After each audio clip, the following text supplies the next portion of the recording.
mute your microphones because we are receiving a little bit of feedback. So if you could please mute your microphone. Thank you very much. I'd like to first introduce myself. I'm Michael Fay, Director and Head of Education Services at ASEAN Focus Group, based in Australia. I'm actually calling in today from South Australia. I'm the convener of the ASEAN Australia Education Dialogue. So welcome everybody. We're particularly keen to engage in today's discussion on the school sector. It's a crucial part of Australia's educational engagement with Southeast Asia across both public and private sector, and Australia's international aid program, which has particular focus on some of the key issues in developing countries in Southeast Asia, with a very active program in Indonesia, also in Lao PDR, and we hope that in the next years we will welcome Timor-Leste into ASEAN, and there are numbers of Australian education sector focused development programs in Timor-Leste. We'd also like to welcome you to Australia if you're overseas, and I'd like to acknowledge and pay my respects to the First Nations peoples who belong to the lands on which we meet here in Australia. I pay my respects to the elders past and present and emerging, and pay respect to the spirit of the land. I'd now like to acknowledge some of the dignitaries that we have gathered today. We have important guests who have joined us from Canberra, capital of Australia, representing our diplomatic missions to Southeast Asia, and also some people who are joining from overseas, from Australian embassies, and from some of the key organisations of ASEAN. First of all, Ms. Watini Khan Wong, the Director of Education at the Australian Embassy in Bangkok, welcome. Peter Mackey, Director of Education for Study New South Wales at the New South Wales Treasury, and Study New South Wales and New South Wales Treasury are the sponsors of today's webinar. Representing various ASEAN governments based in Canberra, Omar Arif Abdullah Lassit, the Education Attaché for the High Commissioner of Brunei, and particular welcome to Brunei because during this year, 2021, Brunei is the chair of ASEAN. Our friend Imran Hanafi, Education Attaché at the Embassy of the Republic of Indonesia in Canberra, Ms. Pamanpan Wonggroen, the Minister Councillor for Education in the Office of Educational Affairs at the Royal Thai Embassy in Canberra, Mrs. Pungmane Pengkam, the First Secretary of the Embassy of the Lao People's Democratic Republic, and Dang Thu Chi, the Councillor Education at the Embassy of Vietnam in Canberra. I'd also like to welcome from the Office of SEMEO, Southeast Asian Ministers of Education Organisation based in Bangkok, Ms. Orawan Sribunrang, Program Officer for Research and Evaluation. And I think joining from Western Australia, Mr. Phil Turtle, the National President of the Australia-Indonesia Business Council. Welcome all. A special welcome to Brunei Darussalam and the Philippines. They have really got behind today's webinar with large numbers of participants zooming in from Brunei and the Philippines. Thank you for your support. We welcome you. And a special shout out to the current headmistress of SJK School, Chung Hua Pusat, Miss G.K. Liu. And the reason for that is that the co-convener of AAED, Thomson Chung, attended this primary school in Butterworth, Penang from years 1 to 6. And this year, the school is celebrating the centenary year. It was founded 100 years ago in 1921, located in Butterworth in the state of Penang, Malaysia. Butterworth is a town very well known to Australia through the Australian Air Force Base and now joint facility in Butterworth, Penang. So just a couple of words about AAED. We started the dialogue at the same time as the Leaders Summit of ASEAN Leaders, which was held in Sydney in March 2018. Soon after we convened the first of the face-to-face dialogues. It seems like another world away when we were able to do that. But that was in March 2018 in Penang, Malaysia.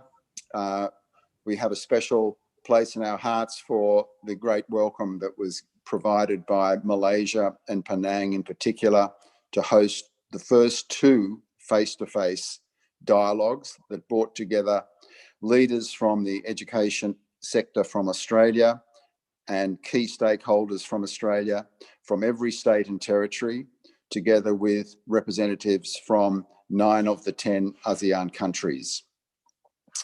I'd also like to acknowledge, before we get started, the sponsorship of Study New South Wales, the New South Wales Government of Australia. Without our sponsors, it's very difficult in these times for us to host these events. So thank you very much, Study New South Wales and the New South Wales Government. I'd now like to introduce, representing New South Wales, Mr. Peter Mackie. Peter has long experience of Southeast Asia, having worked and been based in both Hanoi, Ho Chi Minh City and Singapore with the Australian Government. Peter is now the Director, Education, Study New South Wales, the New South Wales Treasury.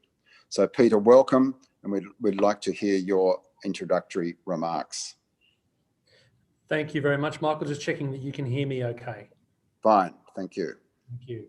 Well, hello everyone. Selamat pagi, Xin Chào, Sawadee Kap, Kamusta, Mingalaba, Swatai, Sabadi.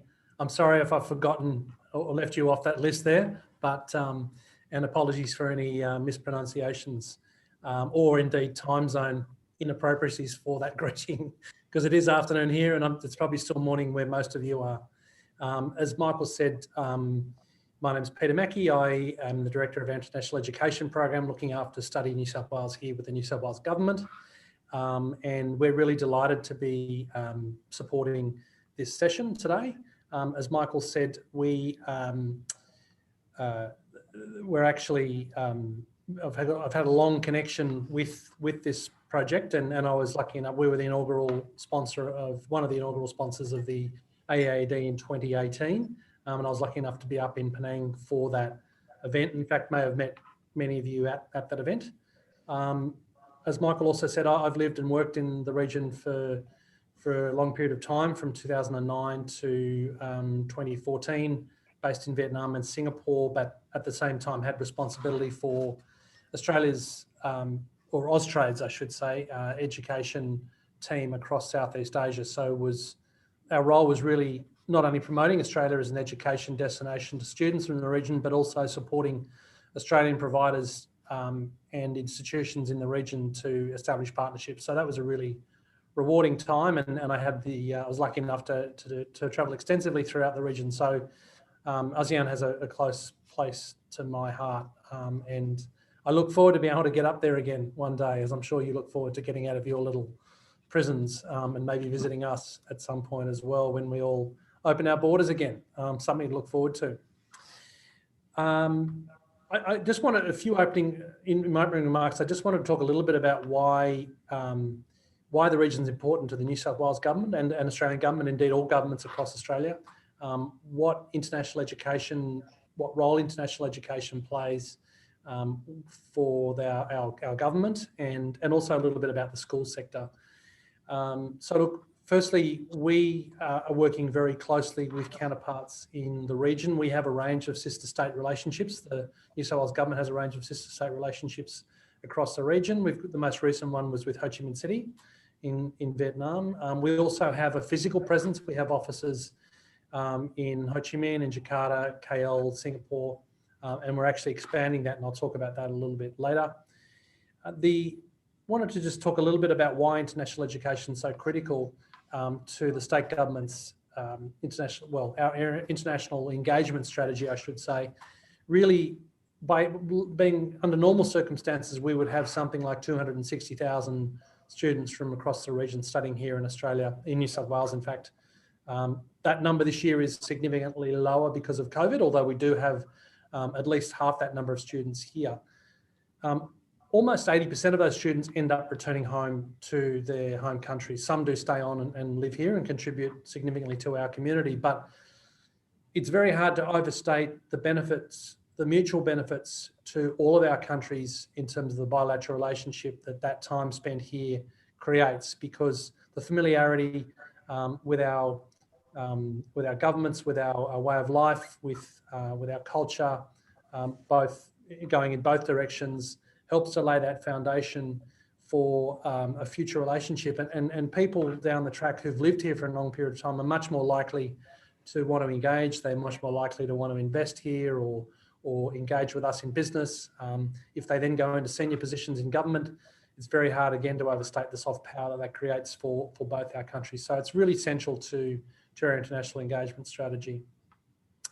I know this session is about the school sector, and I'm going to talk a little bit about that in a moment. I've got a couple of slides, Michael, if you'll just give me the time to do that. It won't take a couple of minutes, but we have the second, in our school sector, the second largest cohort of students who come to Australia are from the region, in fact, from Vietnam. And our International Student of the Year last year was from Vietnam, school student studying here, and I'll talk about her in a moment. So I'll just try and switch to a couple of slides if I can and share my screen. Just bear with me.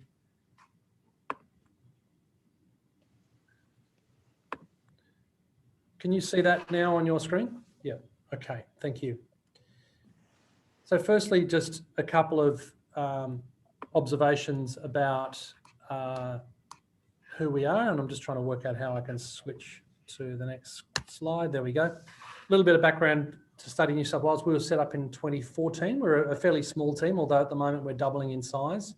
We report to an advisory board that's made up of key people from the sector and international students themselves. And our core functions, as you can see down there, are really about supporting and enhancing the experience of students, but also trying to influence the policy and advocacy on behalf of students and work to promote connections between institutions here and those in the regions, including across the education technology sector. I talked a bit before about the Global New South Wales strategy, which was launched last year. So international education, as you can see there, is one of our key priorities, but really sits at the heart of it because it enables all of those other areas of engagement between ourselves and the region. I talked before about our presence offshore. At the moment, we're going through a doubling of our international network. This is a really significant investment by the state government in making sure that we have the right people at the right levels in the right locations. So you can see we'll be very well represented, even though we are already in ASEAN. That will continue, and that's, I guess, a resource that you can use in order to help engage with institutions here on the ground in future discussions, in addition to the Australian government resources. A little bit of information about our school sector, because I know we are talking about schools here. And as I mentioned there, you can see Vietnam is the second source of international students in that sector here in Australia. Here's Tung Ling Ha. She was studying at Beverly Hills Girls High School, and I'm sure Elizabeth Weber may be able to talk a little bit more about her a little bit later on. But these awards are not about recognising academic excellence. They're about, well, they recognise academic excellence, but they also, importantly, recognise the contributions that those students make through their extracurricular work and how they're such fantastic ambassadors for their countries and contribute to our communities here in Australia.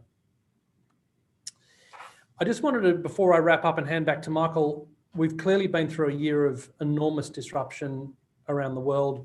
That affected our international students here significantly. We had a lot of students who were effectively stranded in Australia who were not able to return to loved ones. Many of them were employed across some of the vulnerable sectors, including hospitality and tourism. They were the first ones to lose their jobs. The state government here in New South Wales responded with a $20 million international student welfare package last year. The main component of that was a crisis accommodation scheme that offered up to 20 weeks of temporary crisis accommodation with approved student accommodation providers here in Sydney and across New South Wales. I'm pleased to say that we've supported almost 6,000 students with that scheme. It's still running at the moment. Applications have closed, but students will be in accommodation out until June of this year. So it's been really well received. We've also worked very closely with Food Bank, one of our partners here in New South Wales, to distribute food hampers, and that continues on. In the tens of thousands of hampers are being distributed as we speak. We offer a free legal service here to international students in New South Wales. We've had to turn that into a digital service. So we developed in partnership with them and the City of Sydney a legal app, My Legal Mate app, and that's available to students no cost. And we also worked with Service New South Wales, which is the front door for the state government services here to provide a hotline for international students. It's open 24/7 for them to be able to access advice on support services. And importantly, mental health support, which has been really important for those students who were, isolated, has been also increased as well. So it's been a challenging year, but I'm hoping, like all of us, at the back end of 2021 starts to revert to some degree of normality, and we can move from Zoom to the room and engage face to face again, hopefully. So that's all from me, Michael, and I'll hand back over to you, and I'll stop sharing my screen. Thanks very much, Peter. Hi, Peter. Are we allowed to ask questions or wait until the end of the session? At the end of the session. I'll go through great. that now. I'll explain to you what the procedure is from here on in. So we're now going to have some short presentations from 4 panelists. And after those short presentations, there will be some moderated Q&A, and I'm the moderator for this session today. And then after the questions that I will be asking, there's an opportunity for people to put their questions on the chat room. So you write your questions into the chat room, and then those questions will be passed through to me, and we can ask those of the particular speaker that you would like to address them to. So some people are already putting questions in the chat room, I should say. So the first speaker is from Singapore, and it's Mr. Vignesh Naidu. Vignesh is the Director Operations for the HEAD Foundation, based in Singapore, and with a particular focus on the school sector, and a philanthropic organisation that is very active across Southeast Asia. So welcome, Vignesh. We value your contribution. Please begin. Thank you, Michael, and good day, good afternoon to those in Australia, good morning to those in Southeast Asia, and well, good day to everyone else. As Michael has kindly shared, my name is Vignesh, and I'm from the HEAD Foundation. We are a philanthropic foundation based in Singapore, and we work in the region across Southeast Asia to deliver capacity building opportunities for educators. So I'll share a little bit about the work that we have been doing. I'll share my screen now, the work that we've been doing in a post-COVID, during this COVID period particularly, and what our views on what a post-COVID world is going to look like and what the post-COVID system is likely to be. So in the past, the HEAD Foundation would conduct a number of capacity building programs, face-to-face programs across Southeast Asia. We have run programs in quite a number of Southeast Asian cities. But of course, come 2020, we could not do that anymore. Face-to-face programs were not going to happen. By mid-2020, we sort of realized that all the plans that we had for the year, they weren't going to materialize, and we had to pivot. Now, we had to respond to the pandemic. As a philanthropic foundation, it is important that we played a role responding to the pandemic. And like any other philanthropic organization, we immediately mobilized our resources, the resources we had available to provide humanitarian assistance, the provision of masks, hand sanitizers, in some cases ventilators to countries in the region and beyond that may have required it. We also sought to see what we could do in terms of infrastructure support to provide assistance to go online for students. And also, how could we use our resources and our networks to lobby for learning materials to be disseminated via television and radio stations? Now, that was our immediate response because the pandemic struck unexpectedly, and us in Singapore, up to probably about late February, even early March, we're not thinking that it would lead to the kind of lockdowns that we're experiencing right now. Even in Singapore right now, as fortunate as we have been, there's still heavy restrictions in terms of gathering of the number of people, in terms of movement and things of that nature, because we are trying our best to crush the virus and to eradicate it. But of course, vaccines have proven to be helpful, but they may not be the solution that we are looking for right now for total reopening. Now, beyond the humanitarian assistance, the philanthropic humanitarian assistance, we also realized that the leaders that we had been working with, the school leaders particularly, were struggling now during the pandemic. And like many of us, they were trying to figure out, how do you continue, right? A lot of these countries went into lockdowns, and not all the educators were equipped with the skills they needed to transition their schools online, to be able to teach online. If I'm not mistaken, Philippines has been schools have been closed for almost a year now. How do you transition online?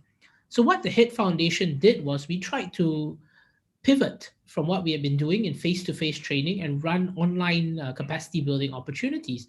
So what you see here are some of the screenshots and booklets that we produced from a webinar series entitled Educational Leadership in a Crisis. Now, this was actually motivated by our conversations with participants from our capacity building programs from both the Philippines and Indonesia. These were school leaders who had gone through our 4-month leadership program that we do in partnership with the University of Queensland. And we had spoken to them during the pandemic, probably around this time last year. And we wanted to understand what they were going through and the challenges that they were facing. We were just inspired by some of the stories that we heard, but how they were trying to navigate the challenges, how they were trying to find innovative solutions to ensure that learning loss was minimized for their students. And so we conducted this webinar series where we tried to share some actionable tips and best practices that our participants, and we had about 1,300 participants throughout the 3 webinar episodes, who we tried to share with them these actionable tips, practical suggestions that they could adopt in their schools that would help them better navigate this crisis. Moving online learning, how do you get your teachers ready to teach online? What can you do? How do you build capacity for teachers that are all physically quite distant and they themselves are coping with their own challenges of lockdown? Many of them have their own children to look after, elderly parents who may need additional care. How do we help them? And a lot of these ideas we then went on to summarize into the handbook that you see on the screen. And this handbook also went on to be translated into both Vietnamese and Bahasa Indonesia so that it can reach a wider audience. And we are currently exploring the possibility of translating it into more languages. So if anyone on this webinar are keen to work with us to translate into other languages, please do reach out. Now, beyond the immediate response, sorry, I'm trying to get my slide to change. Right. Beyond the immediate response to the pandemic in terms of what needs to be done right now, we also took this opportunity to start thinking as a foundation, and also together with our partners like the Asian Development Bank, the ASEAN Australia Education Dialogue, what does it look like to build back stronger? This pandemic is a tragedy. It has taken way too many lives. It has affected our lives. It has put us into a situation that is unpleasant at best and extremely dangerous for many. But it also provided us an opportunity to see some of the glaring problems in our current education system, issues about access, equity, quality, resilience. And what are we going to do after the pandemic passes? And it will pass at some point. So what are we going to do? What is it going to look like? What will the new normal be? And so that's what the HEAD Foundation has been doing over the last couple of months. We work with some of our regional partners like the ADB, where we ran workshops with education policy makers, with school leaders, with teacher trainers to think about what sort of systemic resilience needs to be built in school systems, right? What is this new model of education going to look like? And I'll be happy to share more of our thoughts on this during the Q&A. But we also continue with our webinar series. And this time we're saying, okay, at some point in the near future, and hopefully it's nearer rather than further, when vaccines become more readily available and herd immunity is reached, schools are going to begin to reopen. But should we go back to business as usual? Should we just reopen schools and teach as we used to before? Or what can we do to build stronger, better schools? We just concluded a webinar series on positive school culture in the new normal. So when schools begin to reopen, as a school leader, what can you do to build this positive school culture? How do you build it? And we think of schools as places of learning, but is there truly a culture of learning in these schools? These are questions that we did answer and unpack in our webinar series. And we're currently preparing our handbook that arose from that webinar series to be disseminated in the region. And we hope we did answer some of these questions, but these are ongoing conversations, and it's something I wanted to raise in today's session that I would like to hear from our participants, and I'd also like to engage in a conversation as we move forward. What are we going to do when we return to schools? In Singapore, schools have reopened for some time, but there are distance learning. There's still a blended model. Not every day the students are expected to go back to school. A lot of extracurricular activities have been reduced. Sports, for example, many of them not being conducted as they used to in light of the pandemic and the social distancing required. But what are we going to do when we go back to the semblance of normalcy? Are we going to teach the same subjects? Are we going to teach them the same way? Is there something that we can learn from this pandemic? Because I genuinely believe that if we were to go back to business as usual, the biggest loser in all of this will be our students. We are not strengthening our system. We are not building our systems to be more resilient to future shocks. And we know from this current COVID pandemic that this might just be the harbinger of future larger pandemics. So what can we do to build back stronger? So I would love to continue this conversation in the Q&A, but right now I'll hand it back to Michael, and thank you very much, Michael, for the opportunity to share. Okay, thank you very much, Vignesh. And we're already getting some requests through the chat line for you to provide an access link to the handbooks and the materials that you mentioned earlier. In fact, as soon as you mentioned it, we had requests coming in. So if you could put I will drop the link in the chat. I will drop the link in the chat. Yeah.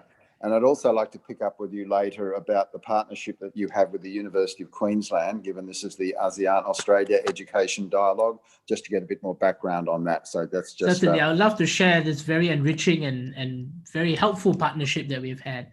Okay, great. Thank you. So now it's my pleasure to introduce from Australia, from Sydney, Miss Elizabeth Webber, who's the Chief Education Officer for the Department of Education International at the New South Wales Department of Education, Australia. Elizabeth, we welcome you.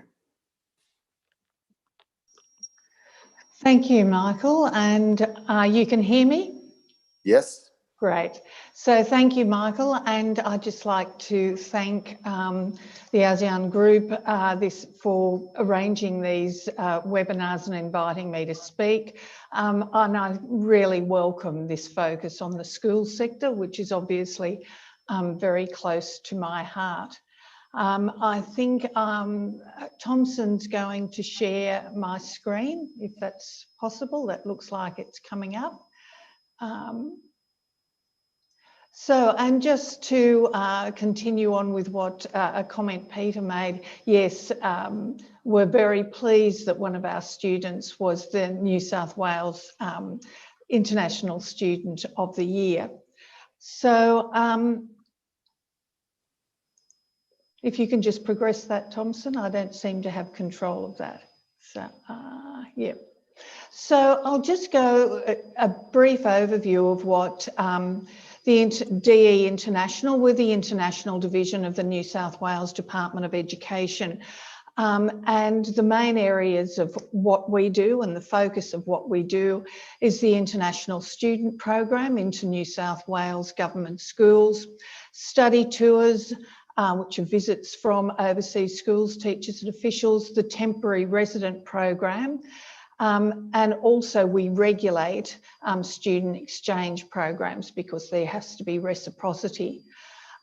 Just in terms of the international students, Peter also gave you some data earlier, but in terms of government schools and our engagement with ASEAN countries, you can see there that as of this week, we have just over 780 international students from ASEAN countries, which is 44% of all of our international students in New South Wales. They're mostly from Vietnam and Cambodia and Thailand, but we have much smaller numbers from most ASEAN countries. But pre-pandemic, at the end of 2019, you can see we had almost 1,500 students in our schools. It was only a third at that time, so the percentage has grown, but the numbers have obviously dropped. And we have these students enrolled from 60 countries, but in more than 250 government schools across New South Wales. So that gives you a bit of a broad overview. Next slide. Thank you. I just wanted to mention a little bit about our study tours program. This is particularly in relation to school leadership and developing capacity in schools. We have professional development programs for school leaders, principals, executive, teachers, and also education officials. Since 2016, and that's really only 3 years because we've had no groups visiting this year or last year, we had 11 groups from ASEAN countries coming to our schools and education offices for professional development programs. It's not a large percentage because we had well over 200 mostly annually, around 190 to 200 a year. But it did include 284 people, teachers, principals, ministry officials in those groups.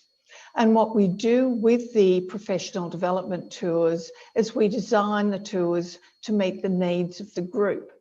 And some of the topics we have covered with the ASEAN groups have been inquiry-based learning. There's been a number on STEM or STEAM education. We've also had a couple on disability learning and support, assessment and reporting, curriculum development.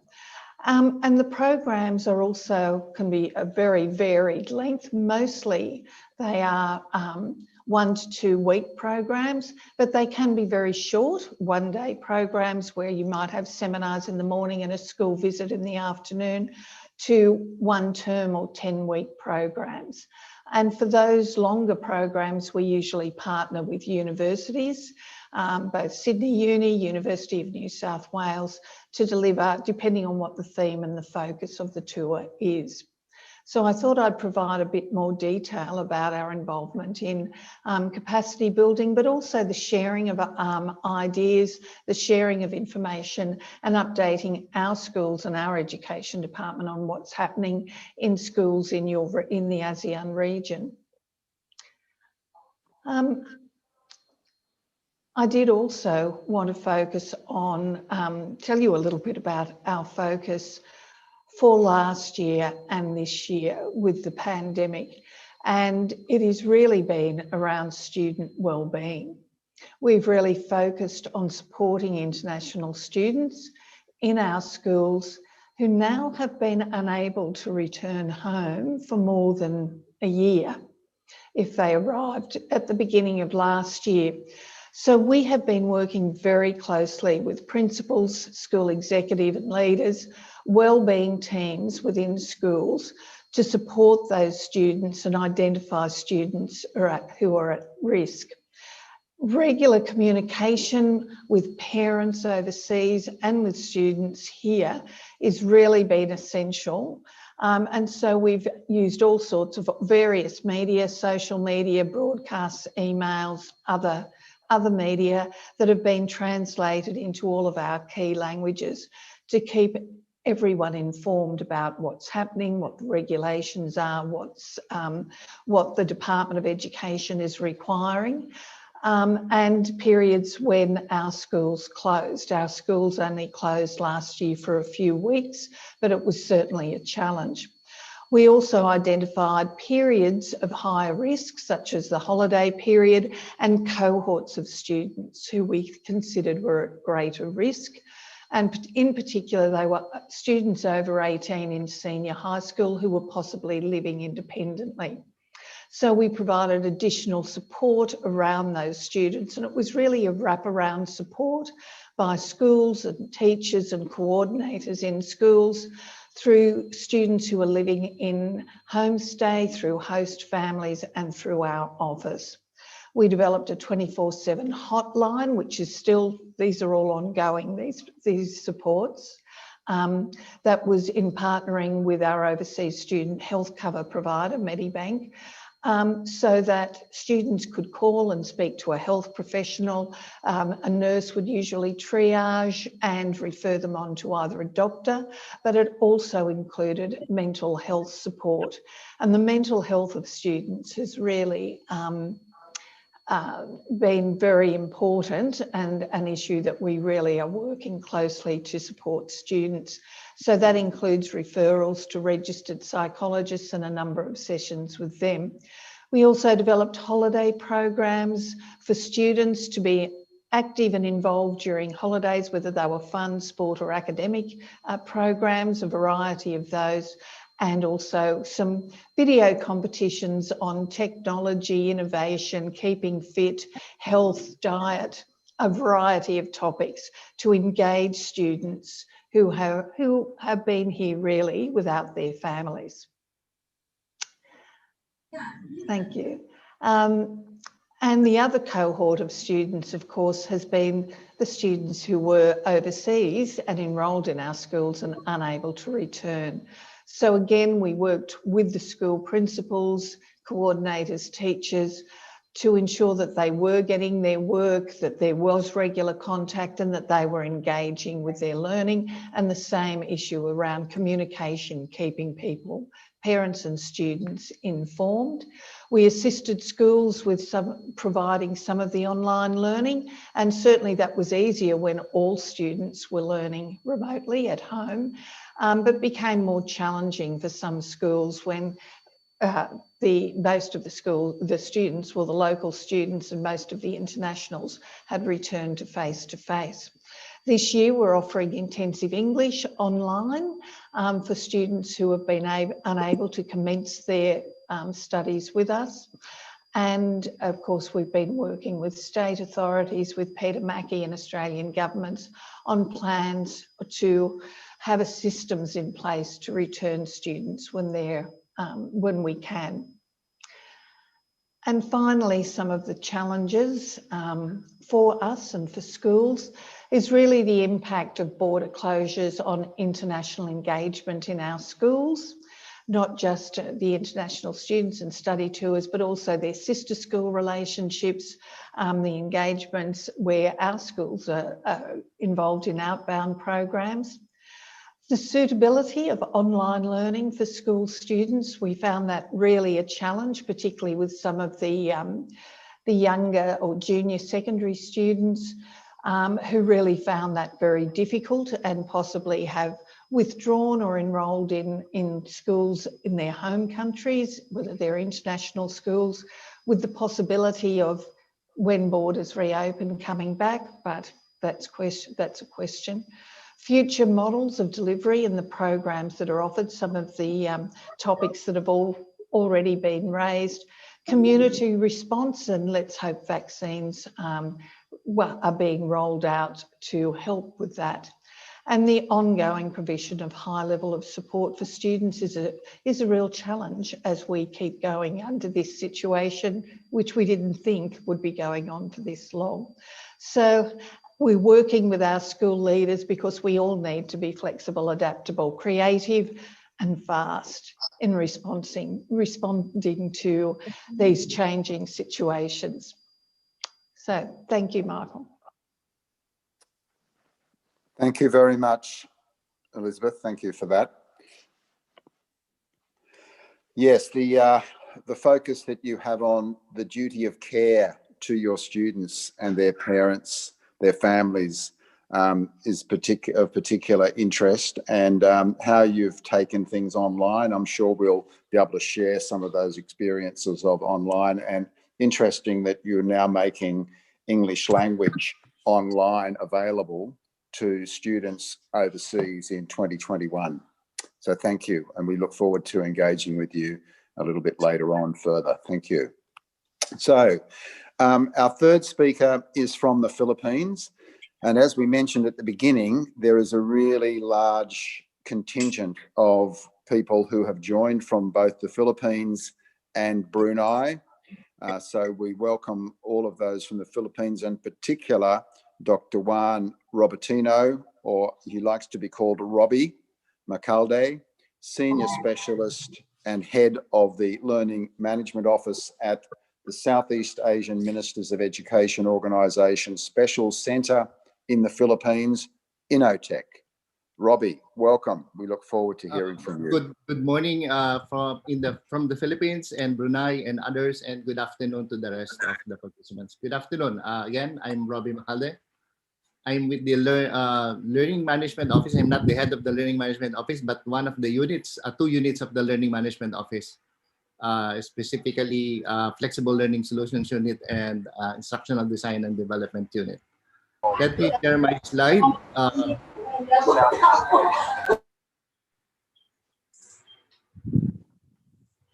Let me stop it for a while.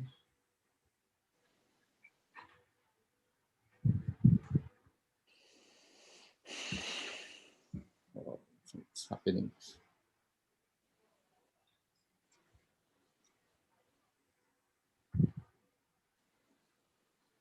Sorry, I had a short. Okay, let me share my slide. We'll talk about the Southeast school heads, teachers, and learners of Southeast Asia during uncertain times. My organization, the Southeast Asian Ministers of Education Organization, is one of the 26 centers located all over Southeast Asia. We're hosted by the Philippine government, and our primary aim is to provide a better future for every learner of Southeast Asia. We've been doing research, capacity building, and knowledge management services to Southeast Asia. As hosted by the Philippine government, around 70% of our services are provided to the Ministry of Education of the Philippines. We're on our 50th year. We have been doing a lot of programs, innovative programs in particular. We started with providing online learning programs around 2006 when we did our action research on flexible learning programs. We specifically developed the competency framework for Southeast Asian school heads, and later on the Southeast Asian competency framework for Southeast Asian teachers. We started doing that around 2006, officially developed the competency framework around 2008, and then did a revision around 2015 and 2017 onwards. Aside from which, we also developed a series of programs. We call it the Massive Open Online Courses, which we are now offering to a lot of teachers and school heads around Southeast Asia. So talking about the issues and concerns as regards Southeast Asia, we do have a number of concerns or challenges as regards COVID-19. To be more specific, almost everyone, as mentioned by Vignesh also earlier, almost everyone are into online learning. However, there are a number of concerns. To be more specific, access to the internet is one of the biggest concerns. And if ever you do have access to the internet, the difficulty of connecting to the internet. In certain cases, there are problems as regards electricity or power. So that means you don't have eventually do not access, you don't have access to the internet.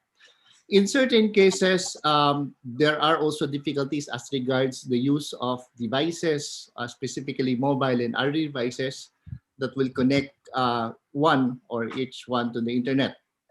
In certain cases, because of the situation where most of us are very familiar in face-to-face programs, so there were some difficulties as regards preparations insofar as doing online programs. In certain cases as well, gathering support from parents and teachers and other stakeholders are a bit difficult. The cost of technology is a bit challenging. Content development is also a challenge. Measurement of the learning objectives and outcomes it's a bit of a challenge. And in certain cases, developing online learning content for most of the people or most of the teachers and school heads. In a big way, in certain situations, there are some also challenges as regards language. Because there are a number of contents available, open educational resources, but unfortunately, in some cases, the contents are in English, so it's a bit challenging for those who are not conversant in the English language. As regards these challenges, it was a big opportunity in some ways because of this situation. Teachers and school heads become very innovative because of this situation. Given this, the common response, as mentioned earlier, is e-learning or online learning. What's difficult with this situation actually is that there are a number of things that were considered, as mentioned earlier, the common challenges. To be more specific as regards the Philippines, they decided to simplify the curriculum by means of the so-called most essential learning competencies. To be more adaptive to the situation.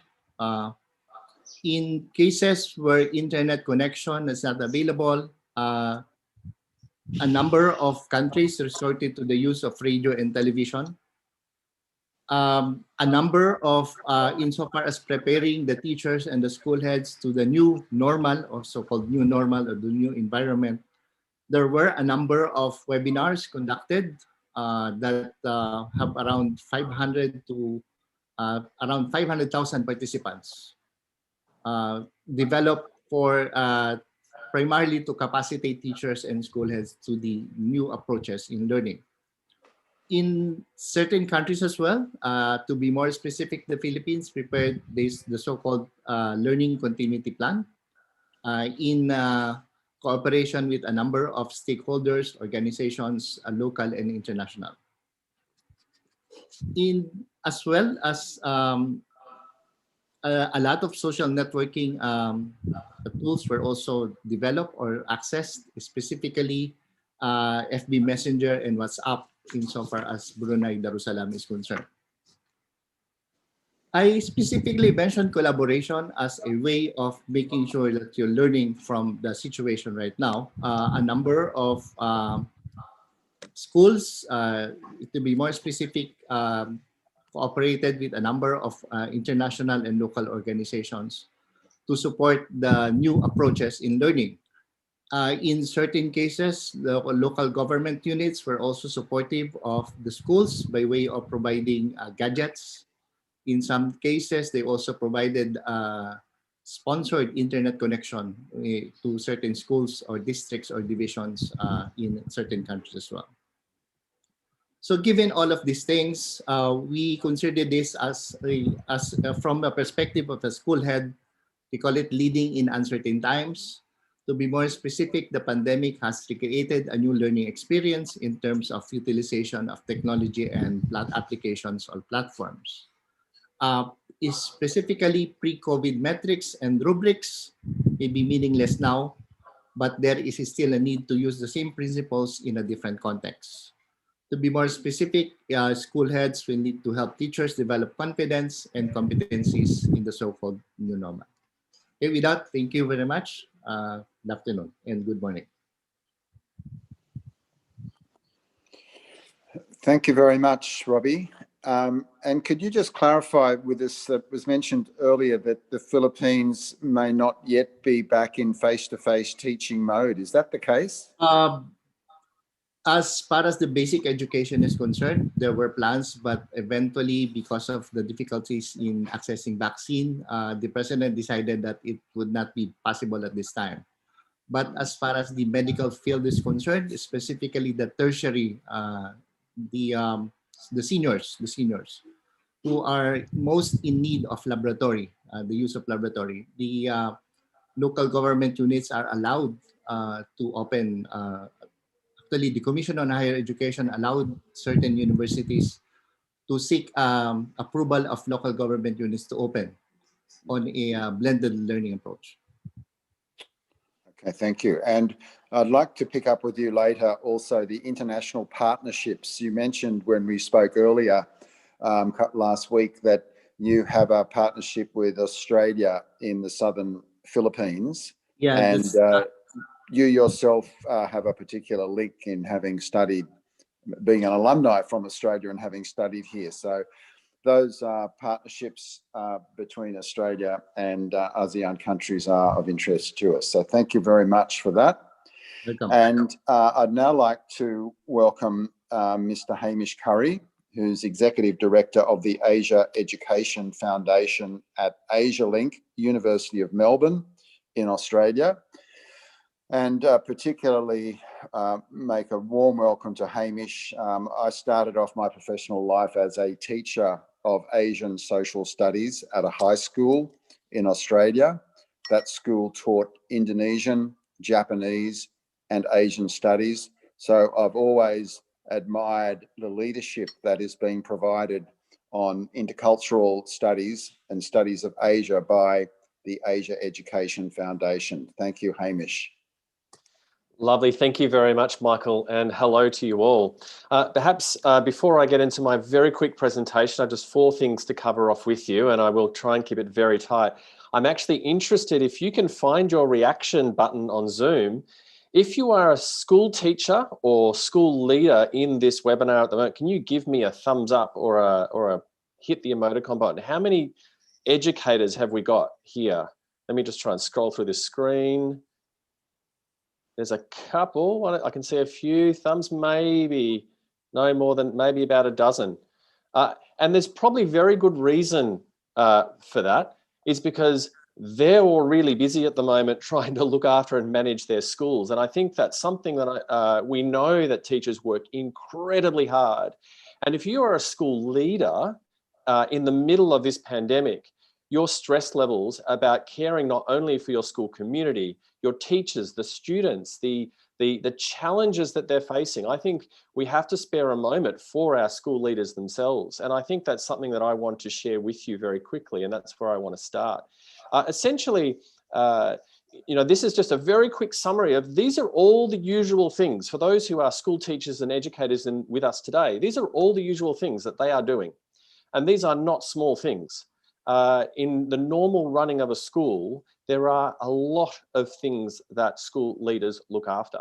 And so you add a pandemic layer onto this. How do you keep all of these wheels spinning? Something has to give, and there are some things that you have to stop doing in order to look after others. And that's what we've been finding, and a lot of the work that the Asia Education Foundation has been doing in a lot of our relationships right across Southeast Asia, in trying to engage them in all sorts of activities and conversation, as well as understanding how students play a role. And I'll come to that in just a moment. Firstly, in terms of actually driving that leadership, AEF has been doing this work right across Southeast Asia since 2008 with what are called our Bridge School Partnerships program, which is essentially a one-to-one sister school. And there actually may be some alumni of our Bridge or some of our Bridge teachers here today. So we've established now 400 of those partnerships in that time, which doesn't sound like a great deal, but those links are still going. 72 of those are actually in New South Wales, so they're very well represented. And a lot of these links are still active. So even though the partnership itself was funded for 1 year, that ongoing relationship, and I think that's something that I want to make sure I emphasize. Because at the moment, what's happened during this pandemic is that school leaders and educators have had to understand what's the task we need to do. How important is it right now? Where am I going to find the time now that I'm juggling lots of other pressures? What will I need to do that job, and what technology can help me do it? I do think that amongst the crisis of this pandemic, the pandemic has been an incredible enabler about technology. There is no denying that. It has helped us all start to see how technology is a very powerful connector. But what we have to do in these times of pandemic is spend that time investing in partnerships and those relationships. And I would say from the school leaders and educators that we work with, we hear that is happening not only at local levels, but at global levels. So we haven't just turned around and become insular and separated from each other. We're now trying to reach out and connect with each other and empathize with one another. Now, last year, the AEF ran a number of different webinars, as many did. These have become the norm, like we're very comfortable now in this online space. But we ran some programs actually looking at those stories of leadership, as well as how do partnerships work in this pandemic. Some of the key themes that came out of that were about looking after the well-being of educators. If a country cannot sustain its education and its teachers, it can very quickly ground to a halt. Education is central. The other challenge, as we have all heard already, is that it exposed the equity gap in education. And that was in Australia, as well as I know, still across Southeast Asia. It allowed us to see the depth of the problem. It also allowed us to start to empathize and work out, how do you feel? What can we do? How do we support one another? Well, one of the other ways that actually started to happen last year is that we also saw leadership emerge through students. And so I love to use this phrase, instead of leadership, we're talking about a leader shift. So remember, leadership is not just about your position and your title. This is about allowing others to step up. And as usual, students were some of the ones that really wanted to reach out and connect. Here are some students at a school in New South Wales connecting with their partner school in Malaysia. We also had a student in Victoria who took it on herself to do a program to help celebrate and recognise independence in Indonesia and use her experience and language there. And then we also had some reciprocal work being done by students, for example, in Indonesia, creating virtual tours as a way to teach language to their partner schools as well. So students also, throughout the pandemic, were engaging in some of these activities. And this is the opportunity where young people themselves feel that they can contribute something in this space. More importantly, and finally, in the work that we are doing at the AEF, we are starting to see this really important shift in how we see intercultural learning. An opportunity to see that the understanding and our own mindset needs to get past often a number of barriers. We often have different cultural assumptions and stereotypes we have to get past in order to reach out and connect with one another. And then on the other side, the skills that we need to develop, that increased level of empathy that we need, the opportunity to develop different forms of intercultural respect about how we go about learning and teaching, and finally that resolution that we're looking to get from the experience. And I would only end on that positive note that we have seen a lot of really wonderful resolutions come through this pandemic. Thanks, Michael. Thank you very much, Hamish. And just on that last point that you made, it was great to see that those images of the student as the teacher of the students, cross-culturally, interculturally. And you've had a lot of experience in being online. Your students in the Australian schools from all states and territories, I believe, have a connection via digital platform to the schools in the region. And are you able to share that? Not necessarily right now, but there must be some learnings that you've experienced over those 8 to 10 years of running the program, or even more now, where you've used the technology that is new to many people, but not new to the Asia Education Foundation.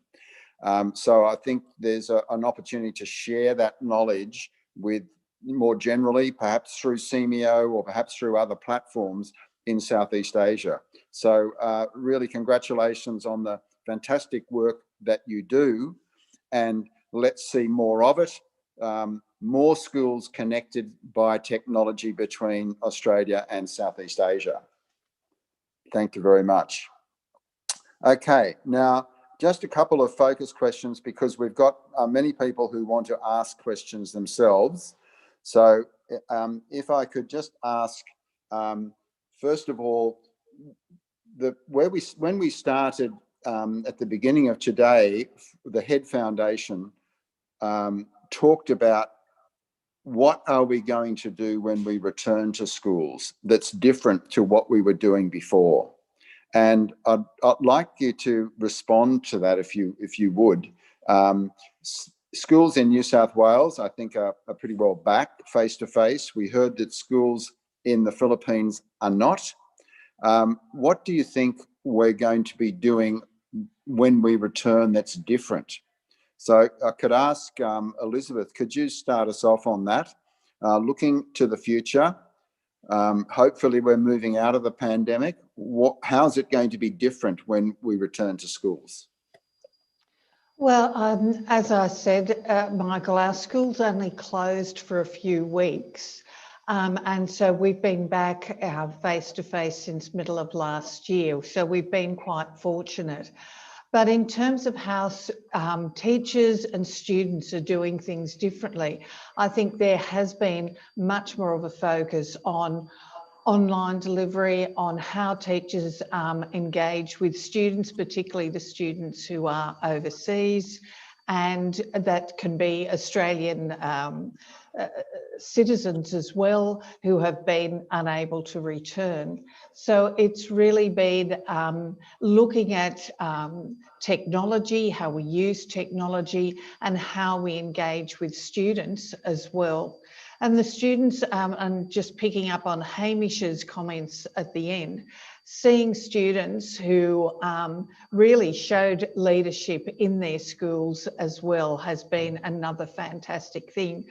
We've always encouraged that leadership aspect in our schools for students, but seeing students take on a different role, their engagement with local communities, their engagement with schools through various community projects has been really positive, and their engagement through leadership as well.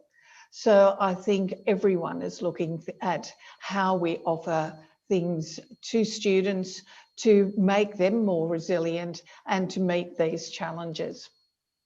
Thank you. You also mentioned that in 2021, you're going to be taking more to your stakeholders an English language learning online platform.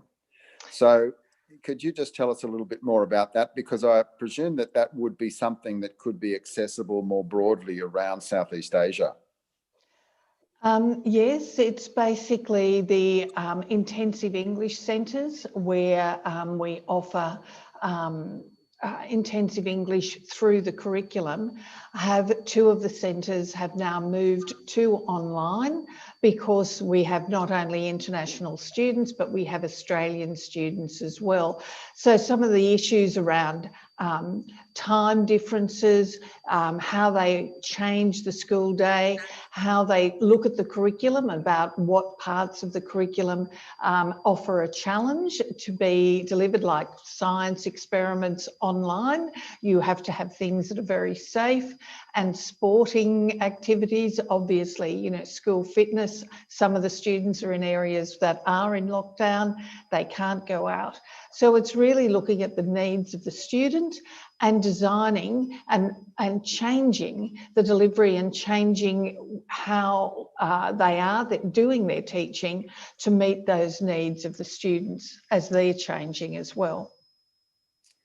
Thank you, Elizabeth. And Robbie, could you just make a comment on how you think, because you have such a broad range of schools from all over ASEAN who you work with, how do you think things are going to be done differently when schools in the Philippines return to face-to-face?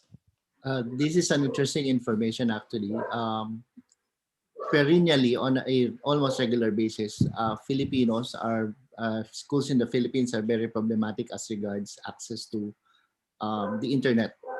In certain cases, there are also problems as regards the capacity of the school buildings to accommodate a number of students. because of this new normal, more or less a number of Filipinos are very confident in the use of the internet. Teachers are also confident in the use of the internet. So most likely, problems as regards over jam-packed schools, jam-packed children going into certain rooms in the schools would be no longer be prevalent, in the sense that there would be opportunity for others to remain in their respective places, to go into online learning, while those who do not have access to the internet might as well be doing, might want to do face-to-face activities. As regards other countries in Southeast Asia, I think, again, given this, that we have been very fortunate enough that we be able to use the internet, most likely I think that would be an opportunity as well, to become more innovative, in the sense that we do have options now. You can either do face-to-face program, or you can do attend classes face-to-face, or you can attend classes via online, which is no longer difficult compared to the situation several years ago. Thank you. Thank you. Thank you. We also heard early from Vignesh. He talked about some of the international partnerships and, I guess, quality assurance of what the Head Foundation is doing by working in partnership. And Vignesh gave the example of a partnership with the University of Queensland. Vignesh, could you say something to that? And also, if we could ask Innotech also to talk about their partnerships and how they address the issues around quality assurance of professional development. So Vignesh, if we could go to you, please. Thanks, Peter. Sorry, thanks, Michael.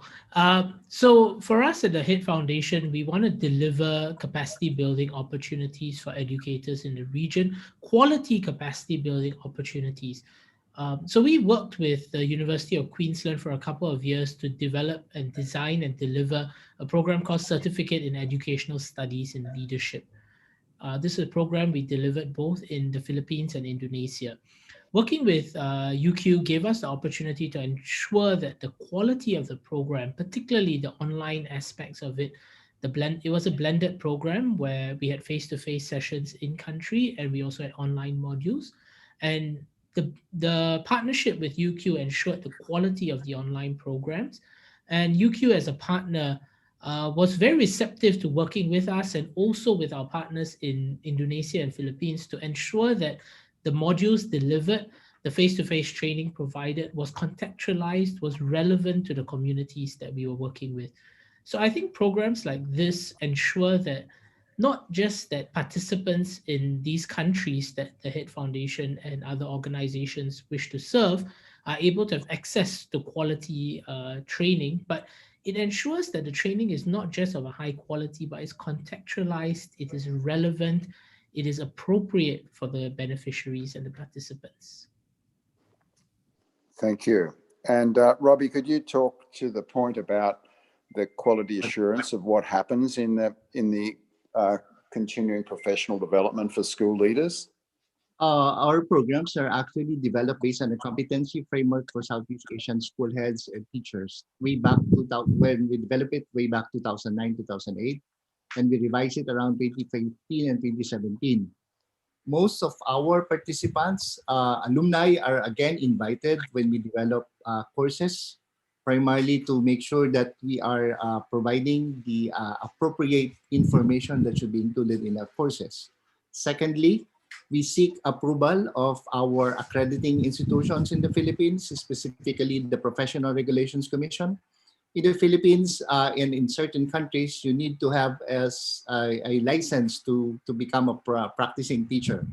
So in certain cases, we seek approval, we seek accreditation, we submit our courses for review, and immediately afterwards, a certain number of days, you will be receiving an accreditation certificate, which is equivalent to certain cases, the appropriate units for purposes of renewing your license as a teacher. We also sought the accreditation of our Ministry of Education, specifically the National Educators Academy in the Philippines, in order to review the contents of our courses. We also partnered with a number or almost about 20 organizations, academic international organizations in the Philippines, and selected universities in Southeast Asia, primarily for purposes of reviewing the contents of our courses, insofar as they actually provide academic unit equivalent to our graduates. Specifically, they provide 6 units to master's program or PhD program the moment you receive your certificate from CMU Innotech. Very recently, we also launched the, we call it the Graduate Diploma Program. Having received 3 certificates or completing 3 programs from CMU Innotech will eventually provide you a graduate diploma program from selected institutions all over the Philippines and in selected universities in Southeast Asia. So what I'm saying is, as far as quality assurance is concerned, seeking accreditation from professional institutions, seeking accreditation from universities, aside from which our facilitators, our online course facilitators are university professors, officials of universities, as well as the officials from the Ministry of Education. So what I'm saying is, everyone actually contributes to making sure that the quality of the programs for capacity building for teachers and school heads are appropriate. Thank you. We have a question that's come through for Hamish. And this is, I think this is from Indonesia, Hamish. Does the Asia Education Foundation have a program that involves ASEAN students with Australian students developing a relationship? Could you talk to the issue of sort of pan Southeast Asia to an ASEAN program? Thanks, Michael. I was just actually typing my response to Beamer in there. So great question. Usually that kind of exchange has happened as part of our Bridge School Partnerships program. So that's really led by a school-to-school connection. So where the teachers are sort of the lead agents in developing a collaborative plan together, which has usually followed then their students beginning to share projects and programs of work together. And there have then been flow-on experiences of physical exchange where students have gone and visited each other. Obviously not at the moment. And at the moment, our main programs which are currently funded under the Australian government are with Indonesia. So we do have some school partnerships we are continuing to develop every year with Indonesia, but they are often limited to a certain number of according to the funding. The other thing I would say to that, though, is that we have been running other programs, and we will be running further youth programs where we are calling for schools across ASEAN to allow students to join those virtual programs. So certainly keep an eye on our website in terms of youth programs that we are going to be doing. We don't have any coming up right at this moment, but it is certainly one that once you create that level of connection amongst students, it really does raise that that level of sort of curiosity and then the opportunity to develop a way of working together. And I think that's probably the most important message I would say, is that I think the days of getting students on webcams and then we all just kind of awkwardly wave to one another, I think those days are gone. I think now what people want to do is spend their time in two-way engagement. Let's work on a project that both matters to us. And that's when we see the biggest benefits. Thank you, Hamish. And I imagine on your website, we can find examples of those programs where there is genuine collaboration between learners, students, and teachers between Australia and some of those target countries that you mentioned. Would that be correct? Hello? Yes. Sorry, I just had myself on mute. Yes, sorry. That's right, Michael. Yes. I was just going to put up a link now. Okay. There's also been a request, and it may be best to keep it to the link, but a request from the Indonesian embassy to make direct contact with you. So we can do that offline if you like with the embassy, or if you're comfortable about having your email address up on the program on the chat line, then that would be great. Sure. Thanks, Michael. Okay. Now there's a question for Elizabeth. and that's about how successful is DET delivery of online teaching to those international students who are enrolled in New South Wales schools, but also offshore. So in other words, those who can't, I guess that means those who cannot come to Australia because of the pandemic. How are you actually engaging with those students? So I think we've had various levels of success. Well, for the students that are in Australia, it has not been an issue. The teachers all use Google Classrooms. The students have been able to access that and all have access to the technology at home. And if they don't, students who don't have a laptop, they bring their own devices, but schools also loan those to students to take home, and so work can be done. It's the students offshore, and it really depends on the technology meeting up, and Google Classrooms and internet access will vary from country to country and from areas within those countries. So it hasn't always been smooth sailing. So it has been more successful, I think, for students who are living in major centres, who have good internet access and where there are no sort of barriers to the online communication.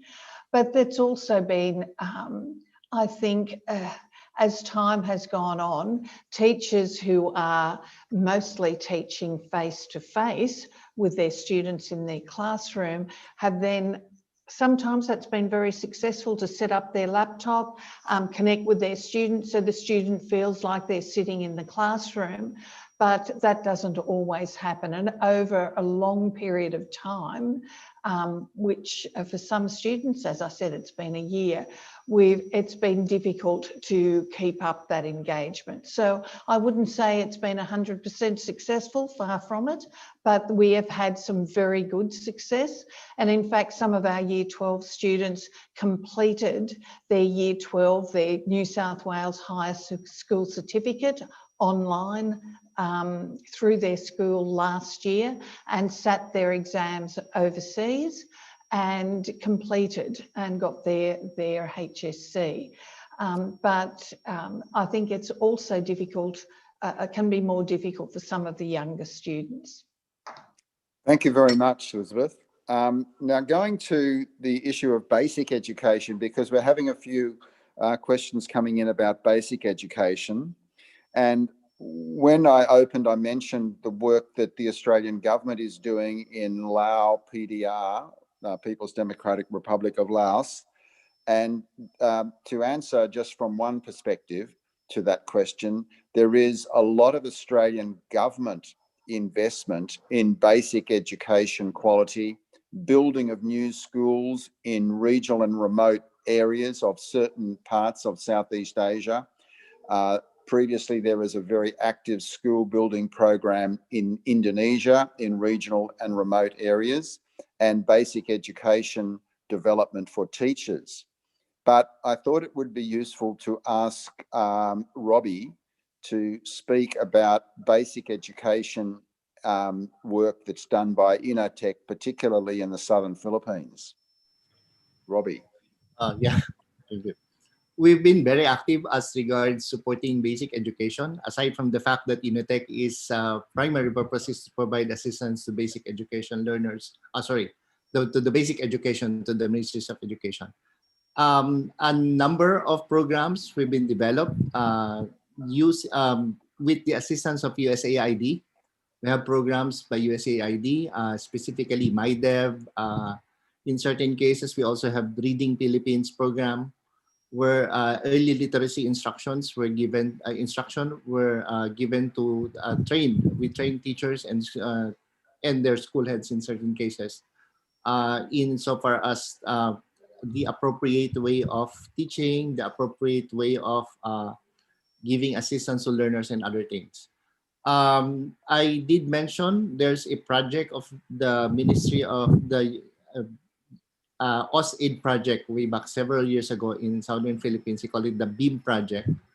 They've actually developed specifically focused in the Davao region area, Region 11. They have provided a number of support insofar as providing assistance in developing learning modules for teachers, capacitating teachers as well to teach 21st century learning skills. In certain cases, they also provided assistance insofar as providing knowledge materials, instructional materials to teachers, and also in supporting some library materials for the use of students and teachers as well. Thank you, Robbie. And just for those who don't know the acronym, AusAid is the Australian Aid Program, and that's where they have a focus, or they have had a focus on basic education in the Southern Philippines. Ladies and gentlemen, it is now about 7 minutes from the time we need to close today's webinar. And I'd like to just take us to the point now, because we've got a couple of other things to do before we close off. I'd like to particularly thank our panelists for their wise the wise way in which they've approached this topic in it's a very broad topic, but they've gone down into some very concrete examples, and that's been most helpful.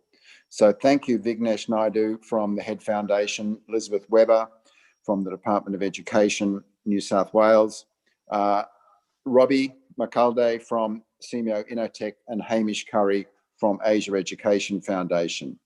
There are many people who now want to make connections with you, and your connections are up on the chat board. So I'd encourage the audience to go there and to make those connections with the panelists.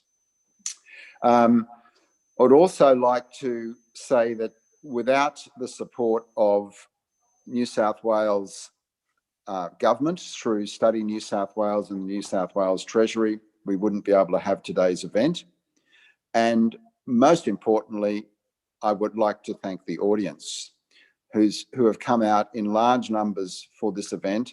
School sector can often get ignored when international education is being discussed, but it is absolutely crucial. It is where all the formulation happens for future pathways to education and employment. So thank you to the audience for joining us this afternoon. And I think that Thompson is going to put up something on the screen in relation to Study New South Wales, and then Thompson is going to request that you open up your screen, and he's going to take a screenshot of everybody maybe waving, and that will go up onto our website and where you'll be able to find information about future events. So Thompson, I'll hand it over to you for the next and final parts. Thanks so much, Michael. So if I can get everyone, if possible, and if you are comfortable to do so, to turn on your camera, particularly for those who haven't got your camera turned on, because we wanted to see faces, see your lovely faces. Okay, all right. And I'm going to do that with the count of 3. So I'll start with the count from 3, 2, 1. Smile.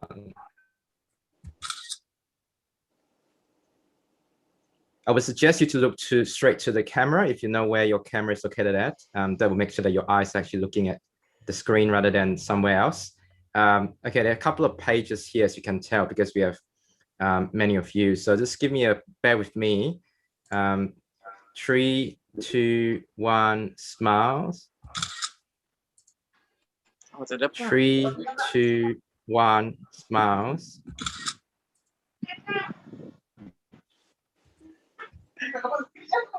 Okay, just one last one. The count of 3, 2, 1, smiles. Okay, handing over back to you, Michael. Thanks, Thompson.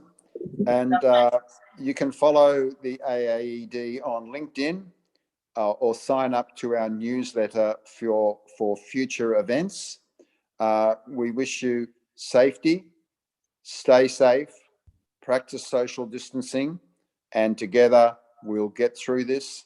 And we look forward very much to the time when we can join together face to face and see you in Southeast Asia or in Australia.